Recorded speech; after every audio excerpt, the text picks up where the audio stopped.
Langit tiba-tiba gelap oleh semburan abu dan tanah-tanah pertanian diselimuti material kelabu yang mengerikan. Bagi banyak orang, abu vulkanik adalah simbol kehancuran, merusak tanaman, mencemari air, dan menghentikan aktivitas manusia. Tapi, siapa sangka, di balik wajahnya yang menakutkan, material ini menyimpan rahasia alam yang luar biasa. Kali ini kita akan membahas tentang bagaimana abu vulkanik yang sering dianggap musibah justru menjadi kunci kesuburan tanah dan harapan baru bagi pertanian.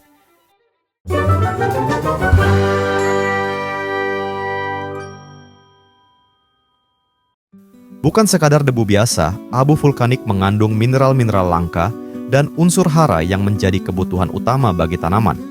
Seperti sulap alam, material ini mengubah lahan yang sempat mati menjadi ladang subur yang siap berproduksi. Inilah bukti bahwa alam tidak pernah merusak tanpa meninggalkan solusi. Video ini akan mengajak Anda menyelami sains di balik fenomena ini, mulai dari komposisi kimianya yang unik hingga teknik praktis memanfaatkan abu vulkanik sebagai pupuk alami. Jika Anda tertarik untuk mengetahui bagaimana alam menyediakan cara alami untuk memperkaya tanah, pastikan untuk menonton video ini sampai selesai.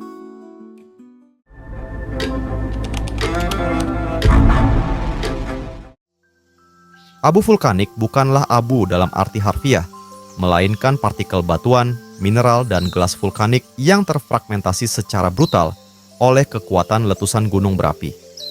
Dengan ukuran kurang dari 2 mm, partikel ini terbentuk dari magma yang terfragmentasi oleh tekanan gas vulkanik, lalu terlontar ke atmosfer dengan kecepatan ratusan kilometer per jam. Secara kimiawi, abu vulkanik didominasi oleh silikat, aluminium oksida, dan jejak logam seperti besi dan magnesium. Komposisi yang mencerminkan mantel bumi terdalam. Inilah material yang menjadi saksi bisu dinamika geologis planet kita, sekaligus agen perubahan ekosistem global. Proses pembentukan abu vulkanik adalah pertunjukan fisika ekstrem. Saat magma naik ke permukaan, gas terlarut di dalamnya mengembang secara eksplosif, menghancurkan magma menjadi partikel mikron yang membeku di udara. Partikel ini memiliki struktur berongga dan tepi tajam akibat pendinginan cepat, berbeda dengan abu hasil pembakaran organik. Analisis mikroskop elektron menunjukkan morfologi kompleksnya, dari bentuk vesikular seperti spons hingga fragmen kristal kuarsa yang utuh.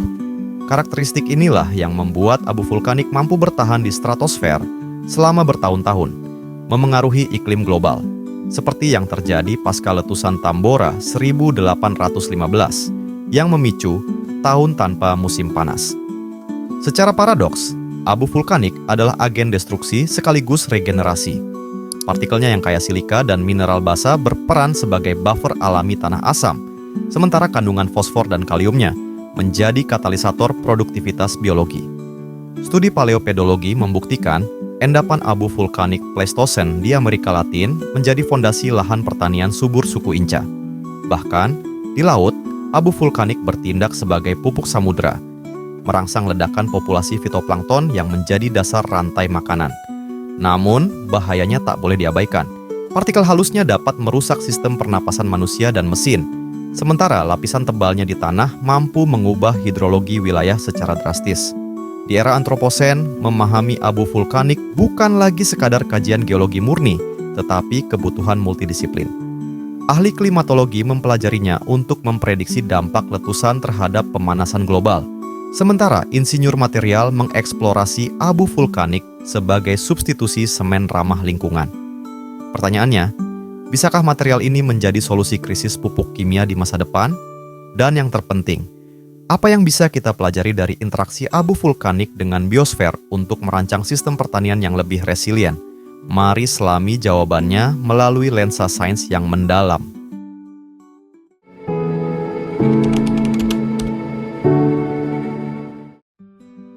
Abu vulkanik, meski terlihat inert, merupakan kapsul waktu geokimia yang menyimpan mineral-mineral kunci bagi kehidupan.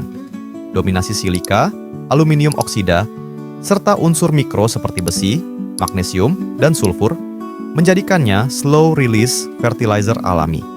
Saat bersentuhan dengan air hujan dan karbon dioksida atmosfer, partikel abu mengalami pelapukan kimiawi, proses hidrolisis yang melepaskan ion-ion esensial seperti kalium, kalsium, dan fosfat.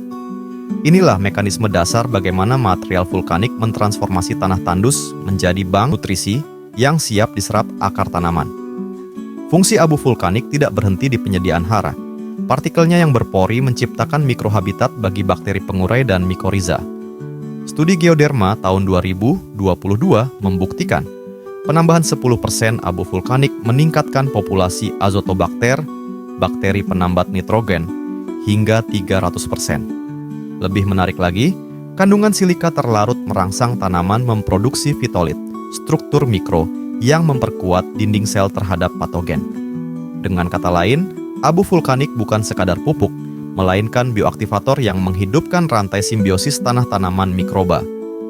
Di tingkat makro, abu vulkanik berperan sebagai soil conditioner. Partikelnya yang halus mengisi ruang antar agregat tanah liat, meningkatkan porositas hingga 40% berdasarkan data USDA tahun 2020. Peningkatan aerasi ini mengoptimalkan pertumbuhan akar dan mengurangi risiko waterlogging. Uniknya, abu vulkanik juga bertindak sebagai karbon negatif. Kapasitasnya menyerap dan menyimpan karbon organik tanah 2 kali lebih tinggi daripada pupuk kompos konvensional. Di lahan kritis bekas pertambangan, material ini telah terbukti merehabilitasi tanah hanya dalam 3 siklus tanam.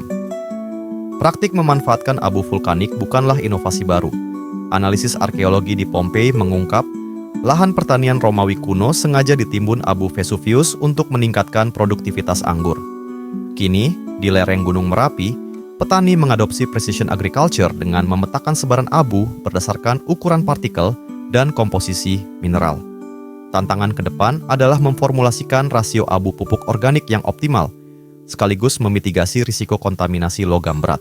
Pertanyaannya, bisakah kita meniru percepatan proses pelapukan abu vulkanik secara in vitro untuk menciptakan pupuk generasi mendatang? Jawabannya mungkin tersembunyi dalam dinamika alam itu sendiri.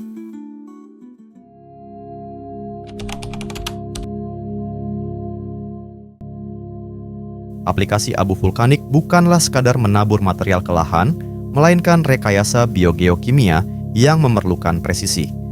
Parameter kritis seperti ukuran partikel, komposisi mineralogi, dan kapasitas tukar kation tanah harus menjadi pertimbangan utama. Abu dengan dominansi silika amorf, contoh erupsi efusif, lebih cepat melepaskan hara dibandingkan abu kristalin, erupsi eksplosif, berdasarkan studi Journal of Volcanology and Geothermal Research tahun 2023. Di lahan ber-pH rendah, aplikasi 5-10 ton per hektar dapat menaikkan pH 0,5-1 unit, tetapi kelebihan dosis justru memicu imobilisasi fosfor.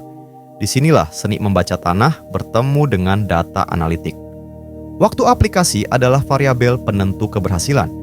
Aplikasi 3-4 minggu sebelum tanam memungkinkan proses pelapukan awal dan stabilisasi pH, sementara pencampuran dengan pupuk kandang rasio 1:3, meningkatkan efisiensi penyerapan hara melalui mekanisme chelating asam organik. Inovasi terbaru di Jepang menggunakan drone dengan sensor lidar untuk memetakan sebaran abu vulkanik di lahan miring, memastikan distribusi partikel kurang dari sama dengan 0,5 mm tidak terakumulasi di daerah lereng bawah. Pendekatan ini mengurangi risiko erosi sekunder, sekaligus mengoptimalkan ketersediaan hara mikro. Di balik potensinya, abu vulkanik menyimpan paradoks, material penyubur yang bisa menjadi vektor kontaminan. Analisis fluoresensi sinar X wajib dilakukan untuk mendeteksi kadmium dan arsenik. Menghindari resiko kontaminan petani di Flores, Indonesia, mengadopsi teknik biochar abu vulkanik dengan komposisi 2:8 untuk mengikat logam berat. Sementara di Islandia, petani menambahkan bakteri Pseudomonas fluorescens sebagai agen detoksifikasi alami. Pertanyaannya, bagaimana merancang protokol aplikasi yang universal namun tetap responsif terhadap keragaman edafik lokal? Jawabannya mungkin terletak pada kolaborasi antara kearifan tradisional dan big data pertanian presisi.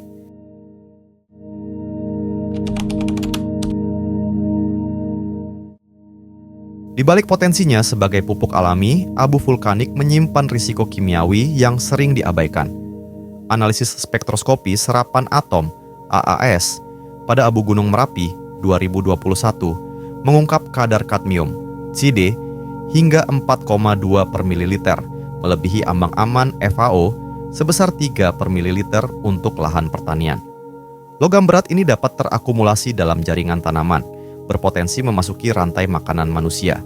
Selain itu, tingginya kandungan silika reaktif dalam abu basaltik dapat meningkatkan pH tanah secara drastis, memicu nutrien lockup, fenomena di mana fosfor dan seng terikat terlalu kuat pada mineral tanah, menjadi tidak tersedia bagi tanaman.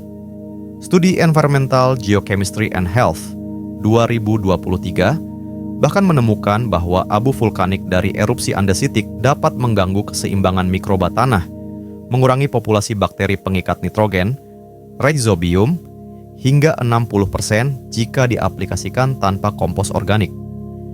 Risiko fisik abu vulkanik tak kalah kompleks.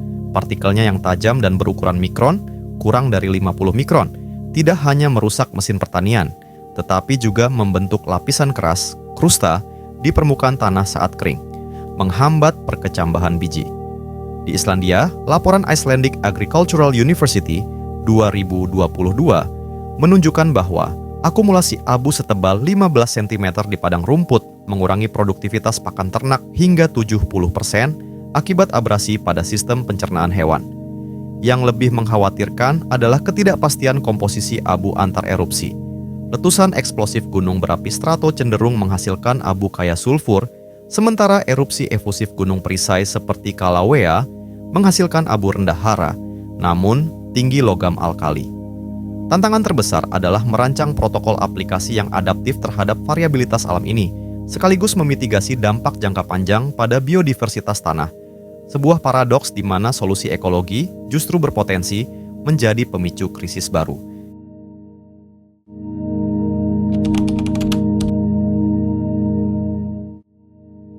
Setelah memahami manfaat, teknik aplikasi, hingga tantangan penggunaan abu vulkanik dalam pertanian, kita bisa melihat bahwa material ini bukan sekadar sisa letusan gunung berapi, tetapi juga potensi besar bagi kesuburan tanah dan ekosistem.